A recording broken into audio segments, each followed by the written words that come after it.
Albert Einstein ने एक बार कहा था, हर वो चीज नहीं गिनी जा सकती जो मायने रखती है, और हर वो चीज मायने नहीं रखती जिसे गिना जा सकता है।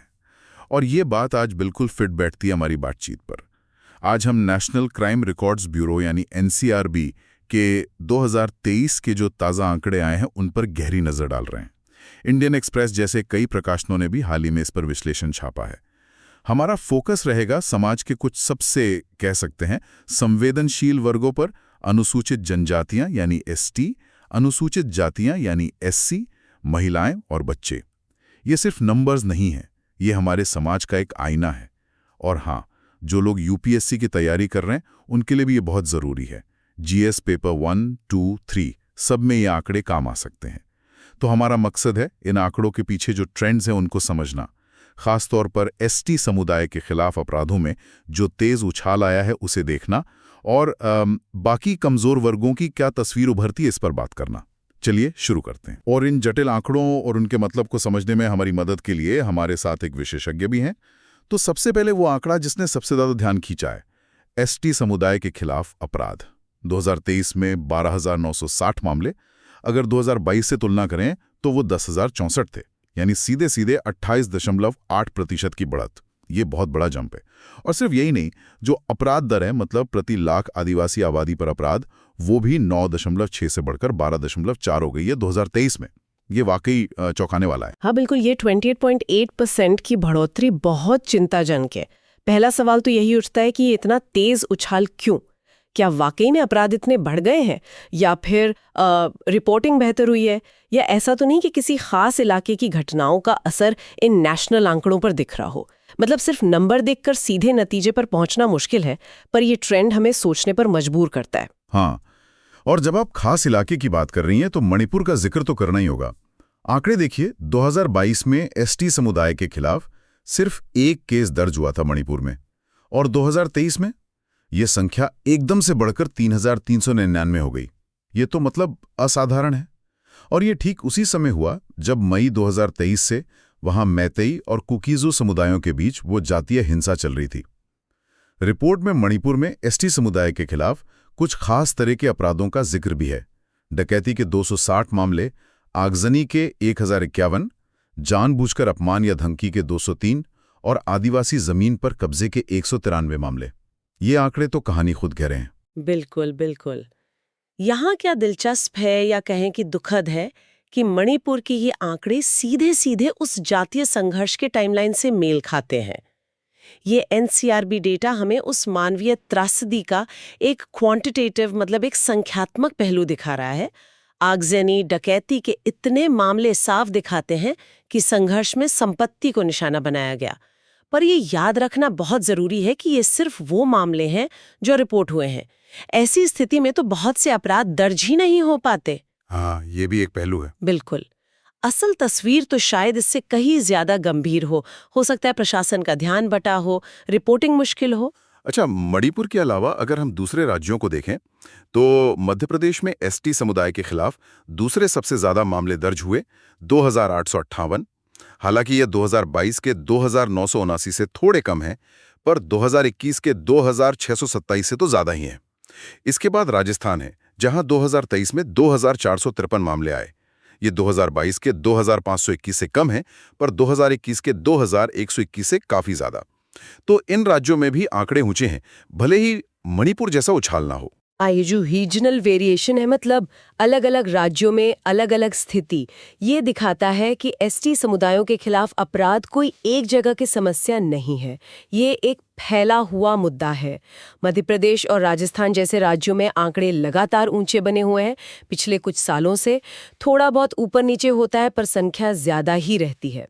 ये दिखाता है कि इन इलाकों में आदिवासी समुदायों की जो वल्नरेबिलिटी है, मतलब उनकी जो संवेदनशीलता या असुरक्षा है, वो लगातार बनी हुई है। इसके पीछे क्या वजह हो सकती है? देखिए, कई कारण हो सकते हैं। जमीन के झगड़े, संसाधनों पर संघर्ष, सामाजिक भेदभाव, और शायद कानून लागू करने वाली एजेंसियों की तरफ से भी कुछ कमी हो सकती है। हर राज्य की अपनी कहानी होती है। सही बात है। अच्छा, अगर हम राष्ट्रीय स्तर पर देखें कि एसटी समुदाय के खिलाफ किस तरह के अपराध सबसे ज्यादा दर्ज हुए, तो रिपोर्ट कहती है साधारण चोट यानी मारपीट के मामले सबसे ज्यादा हैं, 2757 मामले, करीब 21.3%। इसके बाद आते हैं दंगे, 1707 मामले, 13.2%।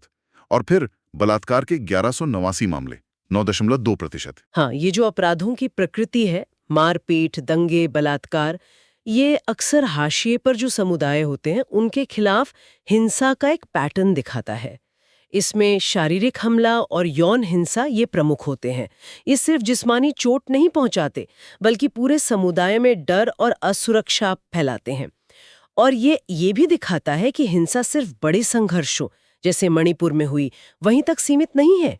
कई जगहों पर ये रोजमर्रा की जिंदगी का हिस्सा बन सकती है, जहां छोटे झगड़े भी गंभीर रूप ले लेते हैं। चलिए अब अनुसूचित जातियों यानी एससी समुदाय के खिलाफ अपराधों की बात करते हैं। यहां तस्वीर थोड़ी अलग है। 2023 में कुल 57,779 मामले दर्ज हुए। 2022 में ये 57,582 थे, यानी सिर्फ 0.4% की बढ़ोतरी। मतलब जहां एसटी मामलों में 28.8% का उछाल था, यहां लगभग स्थिरता है। हाँ, अगर हम इसे बड़ी तस्वीर में देखें तो एसटी के खिलाफ अपराधों में तेज बढ़ोतरी के मुकाबले एससी के खिलाफ अपराधों में ये लगभग स्थिरता या बहुत मामूली बढ़त, ये वाकई ध्यान देने वाली बात है। इसके कई मतलब हो सकते हैं। शायद एससी समुदायों के खिलाफ अपराधों की रिपोर्टिंग पहले से ही एक स्टेबल लेवल पर हो, या हो सकता है इन समुदायों को प्रभावित करने वाले फैक्टर्स या भेदभाव के तरीके थोड़े अलग हों, या शायद कुछ राज्यों में जागरूकता या कानूनी मदद का कुछ असर दिख रहा हो। लेकिन इस अस्थिरता का मतलब ये बिल्कुल नहीं है कि समस्या कम हो गई है। 57,000 से ज्यादा मामले, ये संख्या अपने आप में बहुत बड़ी है। ये दिखाता है कि एससी समुदाय आज भी बड़े पैमाने पर हिंसा और भेदभाव का शिकार हो रहा है। ये लगातार चिंता का विषय बना हुआ है। ये स्थिरता थोड़ी अजीब भी लगती है जब एसटी मामलों में इतना बड़ा उछाल है। कहीं ऐसा तो नहीं कि एससी समुदायों के खिलाफ अपराध कम रिपोर्ट हो रहे हों? ये एक जटिल सवाल है। अपराध कम हो रहे हैं ये कहना शायद जल्दबाजी होगी। सामाजिक पूर्वाग्रह तो गहरे हैं। हाँ, ये हो सकता है कि रिपोर्टिंग में ठहराव आ गया हो, या शायद कुछ खास तरह के अपराध जैसे छुआछूत या सामाजिक बहिष्कार वो कम रिपोर्ट होते हों। ये भी हो सकता है कि एससी समुदायों की जो अपनी लामबंदी है उसका कुछ असर हो रहा हो। पर मुख्य बात वही है, संख्या अभी भी बहुत ज्यादा है। बिल्कुल।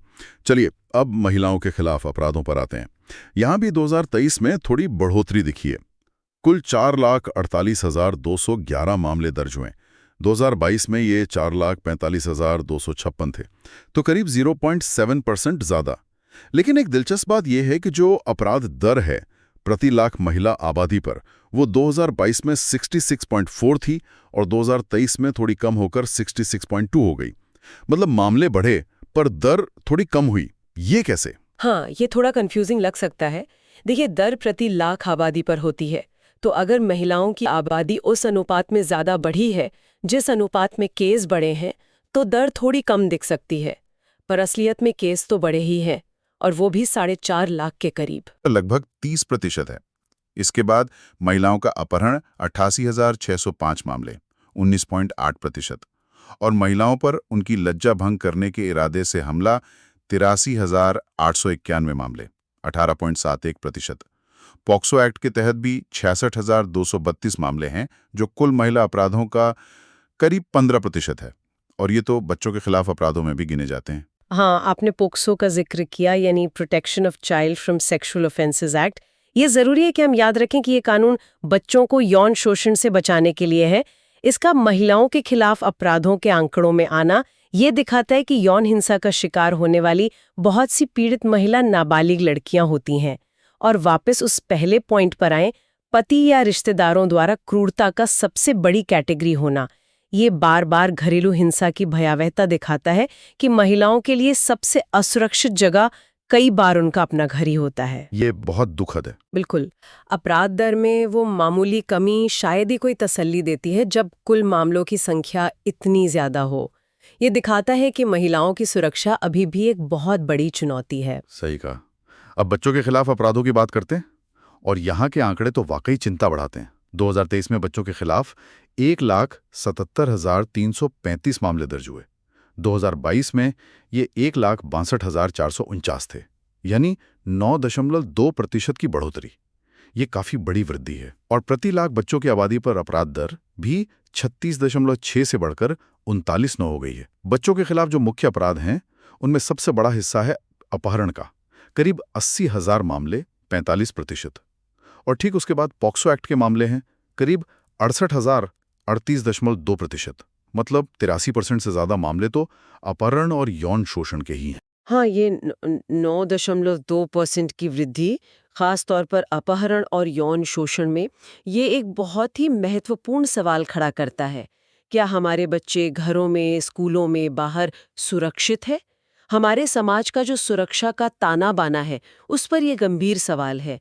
पॉक्सो एक्ट के तहत मामलों की ये लगातार बढ़ती संख्या, लगभग 68,000, और उसमें ये बढ़ोतरी, ये खास तौर पर चिंताजनक है। क्या ये दिखाता है कि अपराध बढ़ रहे हैं या रिपोर्टिंग बढ़ रही है? देखिए, इसके दो पहलू हो सकते हैं।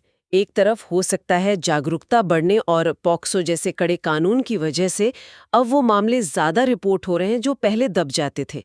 ये कुछ हद तक अच्छी बात हो सकती है। लेकिन दूसरा और ज्यादा चिंताजनक पहलू ये है कि क्या वाकई बच्चों के खिलाफ ये अपराध बढ़ रहे हैं? कारण चाहे जो भी हो, ये साफ है कि हमें बच्चों की सुरक्षा के लिए और ज्यादा ठोस कदम उठाने की जरूरत है। बिल्कुल। रिपोर्ट में किशोरों द्वारा किए गए अपराधों, मतलब जुवेनाइल क्राइम का भी जिक्र है।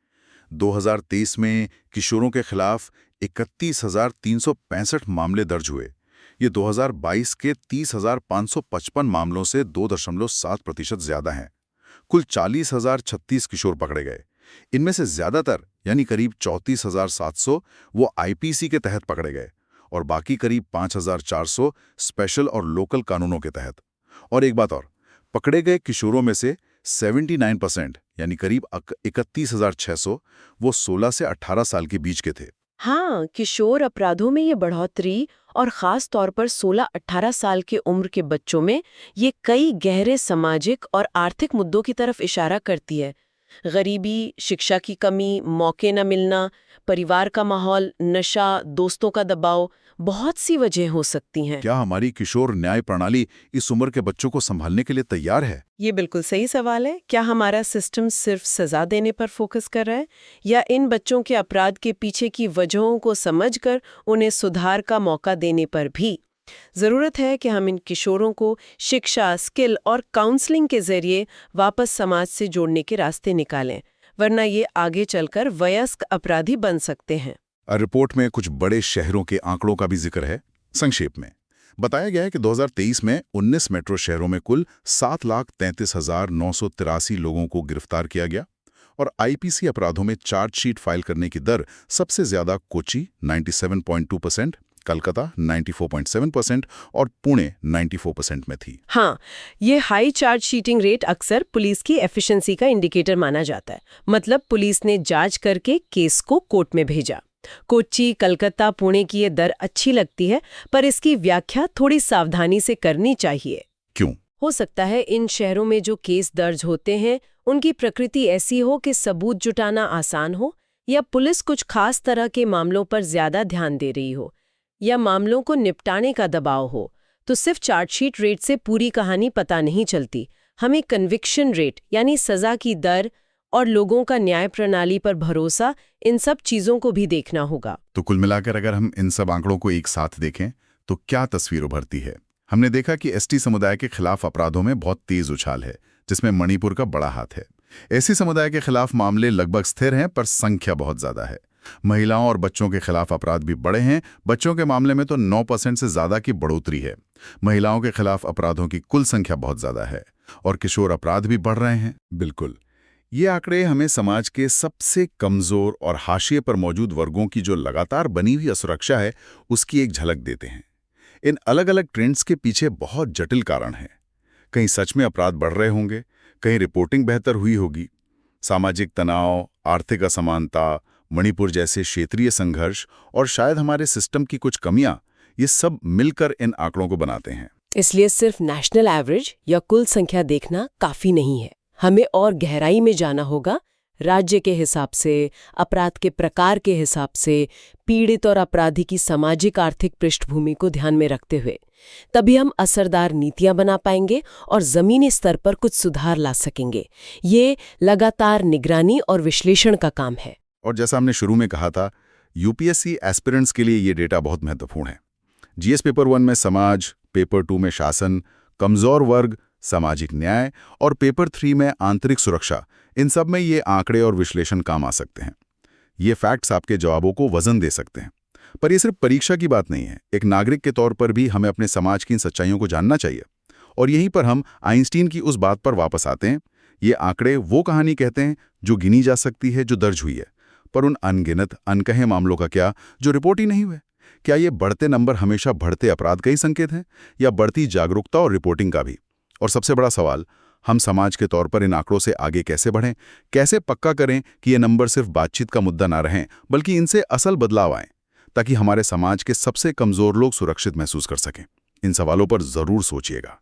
अगर आपको हमारी ये बातचीत जानकारी भरी लगी तो प्लीज इसे लाइक करें, हमारे चैनल को सब्सक्राइब करें। और अगर आपके कोई सवाल हैं या आप कुछ कहना चाहते हैं तो नीचे कमेंट सेक्शन में जरूर लिखें। आउटरो संगीत।